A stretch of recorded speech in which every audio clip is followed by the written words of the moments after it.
तो friends welcome back. कैसे हो आप सभी लोग। दोस्तों बात करने वाले हैं WPL के फाइनल मैच के बारे में। मैच होगा मुंबई इंडियंस और दिल्ली कैपिटल के बीच में। कौन सी टीम कितनी बेहतर है इसके बारे में आज की इस वीडियो में डिटेल से बात करेंगे। लेकिन पहले सभी भाइयों को हैप्पी हैप्पी होली और आप सभी लोगों का ये त्यौहार बहुत अच्छा गया होगा, मैं यही उम्मीद करता हूं।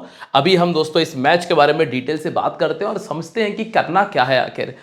कौन कौन सी प्लेयर पे नजर रखनी है, किन प्लेयर्स के साथ में अगर रिस्क लिया जाए तो बेहतर कॉम्बिनेशन हो सकता है ग्रैंड लीग के लिए, वो भी हम देख लेंगे। और साथ में कौन सी प्लेयर पंटर पिक का काम करेगी उस पर भी जरा नजर डालेंगे। तो वीडियो को ध्यान से देख लीजिएगा। चलिए दोस्तों शुरुआत करते हैं। लाइक के साथ में वीडियो का आगाज करिएगा। तो सबसे पहले दोस्तों वेन्यू पे नजर डालेंगे कि मैदान कैसा है। लेकिन अगर आप लोग चाहते हो कि फाइनल पिच रिपोर्ट भी आपको मिल जाए तो आपको करना होगा सिर्फ इतना सा काम कि टेलीग्राम पे मेरे साथ में जुड़ जाना।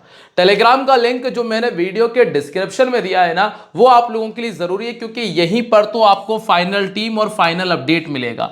डिस्क्रिप्शन में जाने के लिए सिर्फ आपको ये वीडियो के नाम पर क्लिक करना है, नीचे बॉक्स खुल जाएगा।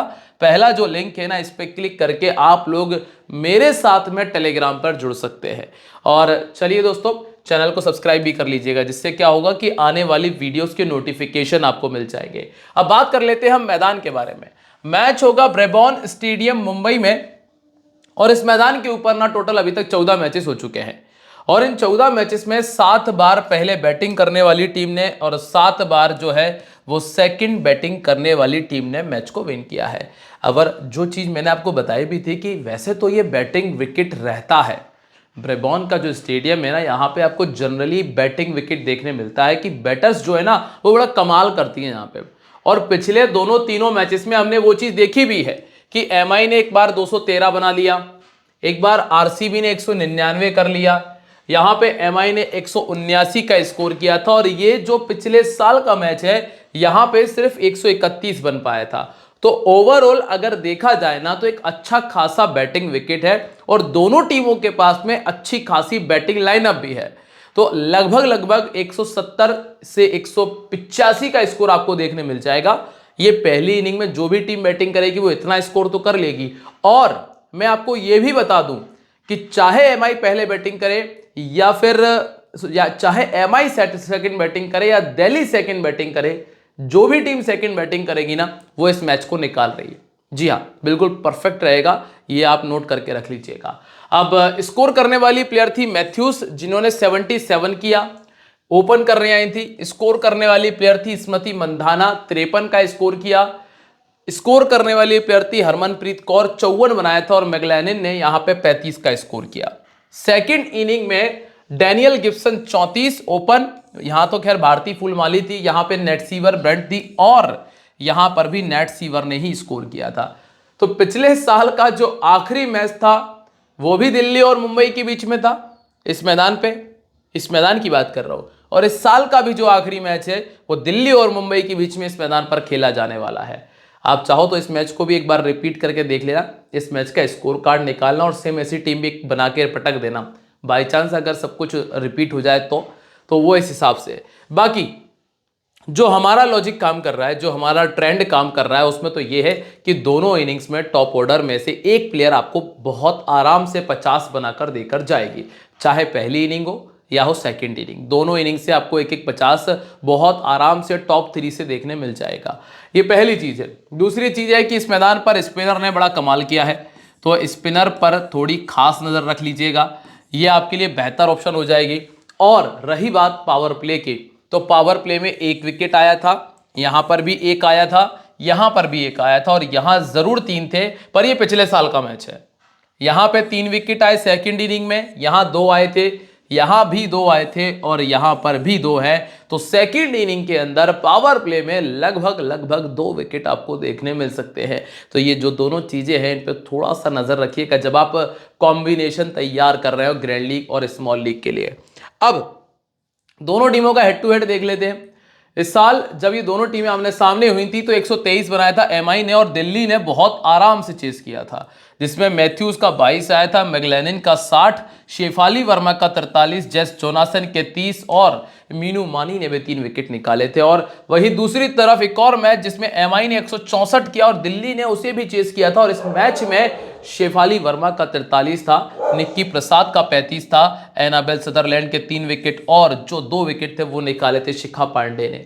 यहां पर नेट सीवर का 80, हरमनप्रीत कौर का 40, हैले मैथ्यूज के 2 विकेट थे और एमिलिया केर ने 2 विकेट निकालकर दिए थे। अब बहुत कॉमन नाम आपको मिले हैं, ऐसा नहीं कि कुछ हटके हो रहा है। मैथ्यूज को आप छोड़ोगे नहीं, कोई नहीं छोड़ेगा। मैथ्यूज ने यहां भी स्कोर किया था, यहां भी किया था। मैगलेनिन को अधिकतर लोग टीम में रखेंगे, मैगलेनिन ने 60 बनाया। शेफाली वर्मा सबकी टीम में शामिल होती है, जेस जोनासन सबकी टीम में मिल जाएगी, नेट सीवर आपको हर एक की टीम में मिलेगी, हरमनप्रीत कौर इसके चांसेस 50-50 वाले होंगे। वो कैसे होंगे वो मैं आपको आगे बताऊंगा। इसके बाद एमिलिया केर सभी की टीम में रहेंगी, एनाबेल सदरलैंड सबकी टीम में आएंगी। बस अंतर आएगा तो कुछ ऐसे प्लेयर्स का, जैसे यहां पे निक्की प्रसाद, यहां पे शिखा पांडे, जैसे यहां पे मीनू मानी। ऐसी प्लेयर कौन कौन सी है वो मैं आपको यहां पे दिखा दूंगा। अब अगर हम सबसे पहले बात कर लेते हैं मुंबई इंडियंस के बारे में, तो मुंबई इंडियंस की जो प्लेइंग 11 है उसमें फिर से फेरबदल हुआ है और यष्टिका भाटिया ओपन करने आ गई हैं। अब ये सबसे बड़ी दिक्कत है। होता यह कि यष्टिका भाटिया अभी खेल रही थी नंबर 5, अब फिर से ओपन करने भेज दिया। तो दोस्तों ये चेंज हुआ है। इसके चेंज होने से 3-4 चीज़ें बदल जाने वाली हैं। कैसे बदलेंगी वो मैं आपको समझाऊंगा आगे। अभी हाल फिलहाल में आपको क्या करना है, जिन जिन मेरे भाइयों ने ना चैनल को सब्सक्राइब नहीं किया है ना, वो पहले सब्सक्राइब कर लो। क्योंकि दोस्तों क्या है कि आगे आने वाले आईपीएल में आप लोगों को लगातार बेहतर अपडेट चाहिए, तो चैनल को सब्सक्राइब करो, बेल आइकन पर प्रेस कर देना, और साथ ही साथ दोस्तों टेलीग्राम ज्वाइन करना, वीडियो को लाइक करना मत भूलिएगा। अब देखिएगा, यष्टिका भाटिया के ओपन आने से हुआ यह है कि हरमनप्रीत कौर का बैटिंग डाउन थोड़ा सा नीचे आ गया। अब चूंकि हरमनप्रीत कौर जब नंबर 3 खेल रही थी तो थोड़ा सा, और एमिलिया केर का बैटिंग डाउन भी नीचे आया है। ये 2 चीजें अब बदली हैं। नई गेंद के साथ में शबनम इस्माइल ने यहां पे गेंदबाजी की है हमेशा की तरह, और ये 2 गेंदबाज आपको मिलती हैं, जिसमें मैथ्यूज और नेट सीवर है जो कि पावर प्ले और डेथ ओवर में गेंदबाजी करती हैं। अभी यहां पे इस मैदान के ऊपर यष्टिका भाटिया ने 24 के बैटिंग एवरेज के साथ में स्कोर किया है। अब चूंकि मैं जो ग्राउंड का रिकॉर्ड आपको बताता हूं ना, वो रिकॉर्ड आपको यहां पर भी सही होता नजर आएगा। वो इस तरीके से जो लॉजिक मैं आपको बताता हूं कि इस मैदान के ऊपर टॉप 3 ने कमाल की बैटिंग की। मैं हमेशा कह रहा हूं, आप देखिएगा टॉप ऑर्डर का परफॉर्मेंस देखें, 250, 450 और 350 किस किसने किए, मैथ्यूज ने, नेट सीवर ने, हरमनप्रीत कौर ने। अब इसके नीचे आप आओगे तो अमनजोत कौर का 3 में 44, एमिलिया केर का 4 में 47, सजीवन ने क्या किया है, 3 में 35 का स्कोर किया है। अब गेंदबाजी में स्पिनर को विकेट ज्यादा मिले हैं, तो मैथ्यूज के पास में 7 में 17 है, नेट सीवर के पास में 7 में 5 है। एमिलिया केर लेग स्पिनर है, 7 में 13 विकेट है। संस्कृति गुप्ता को 2 में 1 मिला है। शबनम इस्माइल फास्ट बॉलर हैं, 5 में 5। साइका इशक 5 में 5 विकेट। तो दोस्तों ये जो सारी चीजें हैं ना, जो हम लॉजिक के साथ में आपको दिखाते हैं ना, ये आपको कोई बताएगा नहीं, सब तुक्के लगाते हैं कि ये 15 रन बना देगी, ये 25 बना देगी, ये 35 कर देगी, इनमें से 3-2 चल जाएंगी। दोस्तों तुक्के ही अगर लगाने हैं ना, तो तुक्के तो कोई भी लगा देगा, ठीक है। अगर लॉजिक के साथ में बताया जाए ना तो उस पर ट्रस्ट बढ़ता है। अब यहां पर अगर हम बात करते हैं यष्टिका भाटिया की, तो यष्टिका भाटिया का जो परफॉर्मेंस है ना, वो 1 विकेट पावर प्ले में जाने वाला ही अभी तक तो चला आया है। लेकिन दिक्कत यह है कि विकेट कीपिंग सेक्शन में आपके पास कोई और ऑप्शन है भी नहीं। अब चाहे ये 0 बनाए चाहे 70 बनाए, कोई मतलब नहीं है। रिकॉर्ड तो ऐसा है कि 150 किया है और 20 का बैटिंग एवरेज मेंटेन कर रही है। अब इतना है कि अगर 0 पर आउट हो जाती हैं तो सारा ब्रीज को लेने में बहुत फायदा है, लेकिन अगर इन्होंने 15-20 भी बना दिए तो फिर सारा ब्रीज तो खैर पीछे खेलने आती हैं, तो नुकसान ज़्यादा हो जाएगा। इसलिए रिस्क ना लेते हुए, बिल्कुल सेफ खेलते हुए हम यष्टिका भाटिया को ही टीम में रख रहे हैं। और एक्सपेक्टेड जो स्कोर है ना इनसे मेरा, वो लगभग 25 मान लो आप, चलो 22 से 25 रन, ठीक है। शिखा पांडे 2 बार आउट, मरिजिन कैप इनको 2 बार आउट कर चुके हैं। इसके बाद अगला नाम है मैथ्यूज का। अब मैथ्यूज तो ऐसा है कि यहां 3 विकेट, यहां 2 wicket, 2 wicket, 2 wicket, 22 run, 59 run, 15 run, 1 wicket, ये रिसेंट फॉर्म चला आया है। और जब इस तरह का फॉर्म चल रहा है तो फिर ऐसी प्लेयर को छोड़ना तो वैसे भी मुश्किल है। अब ये देखना है कि कैप्टन करे या ना करे। तो रिकॉर्ड में दिल्ली के सामने बैटिंग नहीं चल पाई है, दिल्ली के सामने बैटिंग नहीं चल पाई है। अगर हम रीसेंट फॉर्म देख के टीम में कप्तान बनाना चाहते हैं तो बहुत अच्छी बात है। और विकेट निकाले हैं 7 इनिंग में 10 विकेट, ठीक है।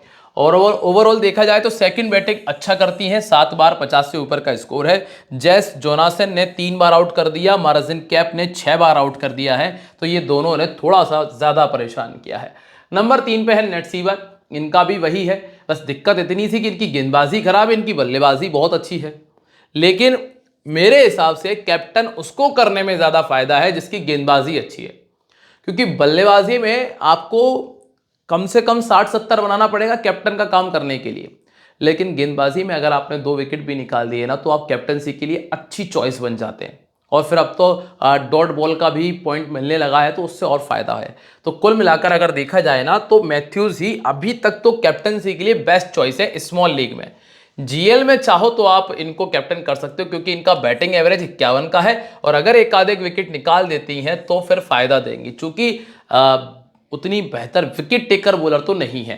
जेस जोनासन ने इनको भी 3 बार आउट किया है और मार्जिन कैप ने भी 3 बार आउट किया है। इसके बाद हरमनप्रीत कौर है। दोस्तों वैसे तो मैं आपको बता दूं कि इन दोनों में से एक की बैट से 50 आने वाला लगभग मान के चल सकते हैं, क्योंकि बैटिंग विकेट है। आप कह सकते हो कि हरमनप्रीत कौर और नेट सीवर और हेले मैथ्यूज, इनमें से चांसेस तो है कि नेट सीवर का ही 50 आए, बहुत हाई चांसेस हैं। लेकिन अगर बल्क में लेके चलें तो 3 में से लगभग आपको एक 50 देखने मिल जाएगा। अब हरमनप्रीत कौर के डीसी के सामने 7 इनिंग में 33 का बैटिंग एवरेज और एक 50 है। और रही बात पिछले 1 साल की तो 33 का बैटिंग एवरेज, 8 बार 50 रिसेंटली जब पहले बैटिंग की है तब फायदेमंद रही है। ये आप ध्यान में रखना कि अगर ये सेकंड बैटिंग करेंगी ना तो थोड़ा सा रिस्की बन जाती हैं, क्योंकि हुआ ये है कि जब सेकंड बैटिंग की है तो 20 रन 4 रन 4 रन 50 और 4 रन का स्कोर आया। लेकिन जब पहले बैटिंग की तो 36 54 22 और 42 का स्कोर आया है।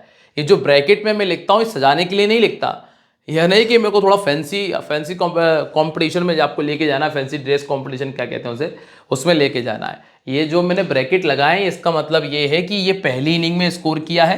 जैसे ये जो 42 लिखा है ना, ये पहली इनिंग का परफॉर्मेंस है, ठीक है। मार्जिन कैप 2 बार आउट कर चुकी है, एनाबेल सदरलैंड 3 बार आउट कर चुकी है। हालांकि स्ट्राइक रेट 150 का है, स्ट्राइक रेट 112 का है। अब वैसे तो इनने सेकेंड इनिंग में कुछ खास किया नहीं है, लेकिन बात यह है कि जो दिल्ली की टीम या अगर पहले बैटिंग करती है या फिर जो भी टीम पहले बैटिंग करती है वो 180 तो बनाएगी, 170 से 180 तो बना लेगी लगभग। और अगर 170-80 बनता है तो फिर नंबर 4 तक तो बैटिंग आ जाएगी। हाँ, वो अलग बात है कि एमिलिया केयर को प्रमोट कर दिया जाए। इसके बाद सजीवन ने ऐसा कुछ खास किया नहीं है, तो यहाँ तो दिमाग लगाने से रहे हम।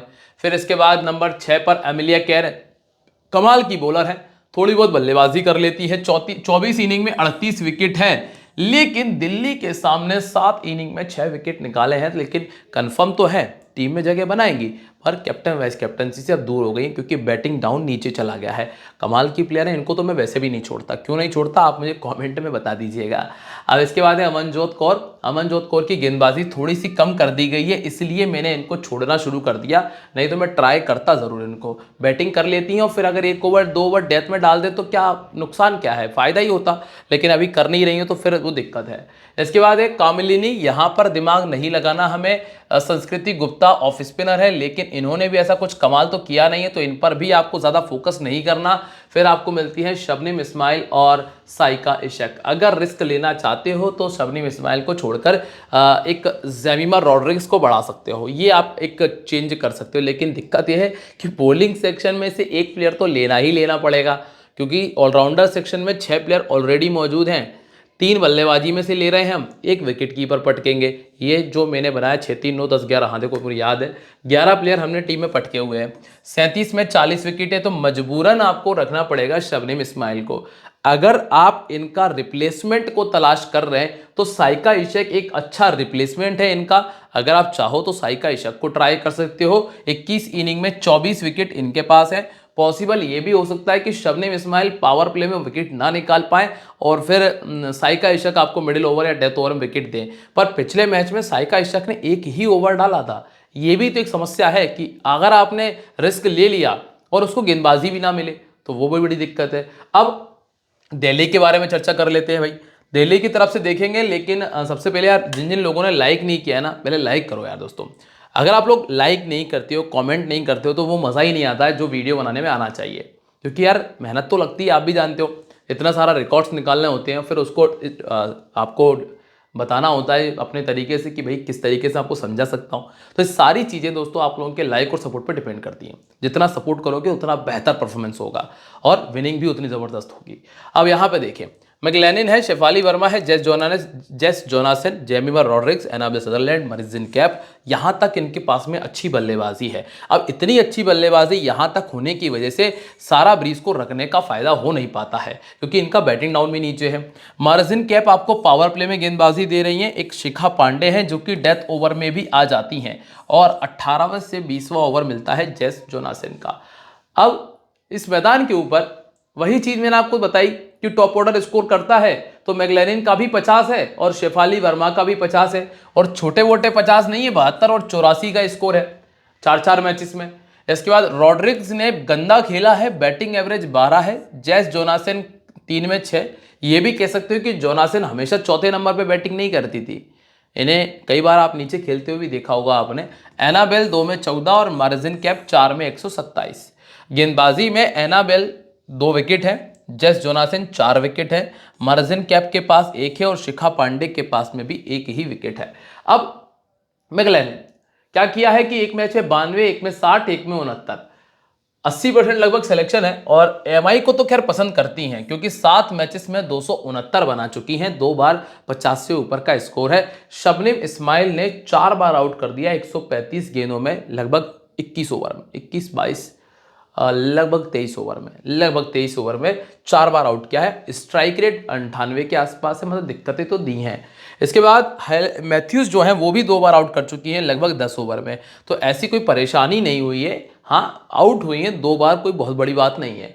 इसके बाद है शेफाली वर्मा, जो कि लगातार इस पूरे WPL में अच्छा खेलती आई है, इसलिए इनको नहीं छोड़ सकते, चाहे एमआई के सामने इनका रिकॉर्ड गंदा ही क्यों ना हो।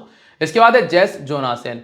ये एक ऐसा ऑप्शन है जिन पर हम रिस्क ले सकते हैं अपने कैप्टनसी का या वाइस कैप्टनसी का। कारण है कि नंबर 3 बैटिंग कर रही हैं, 4 ओवर पूरे डालेंगी। बड़ी बात है कि स्पिनर भी हैं और स्पिनर को यहाँ विकेट मिले हैं। बस इतना सा है कि इन्होंने स्कोर नहीं किया है एमआई के सामने बिल्कुल भी, क्योंकि एमआई की गेंदबाजी अच्छी है, उतना आसान होता नहीं है एमआई के आगे स्कोर करना।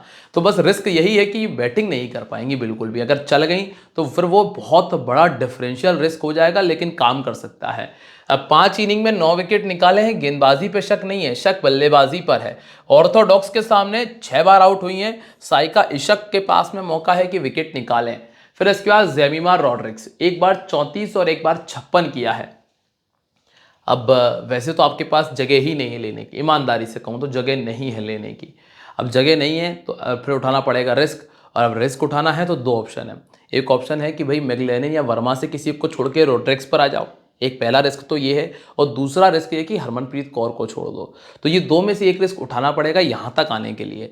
तो ये आप ग्रैंड लीग में अलग अलग टीम बनाओगे तभी कर पाओगे, स्मॉल लीग में तो नहीं कर सकते, क्योंकि हरमनप्रीत कौर आपके हर एक ओपोनेंट की टीम में आ जाएगी, और गलती से भी अगर उसने स्कोर कर दिया और इन्होंने नहीं किया तो फिर आप 1 साइडेड सारे कॉन्टेस्ट हार जाओगे। इसलिए वो रिस्क नहीं उठाएंगे हम हरमनप्रीत कौर को स्मॉल लीग में लेके चलेंगे, ग्रैंड लीग में इनको ट्राई कर सकते हैं इन दोनों के स्थान पर।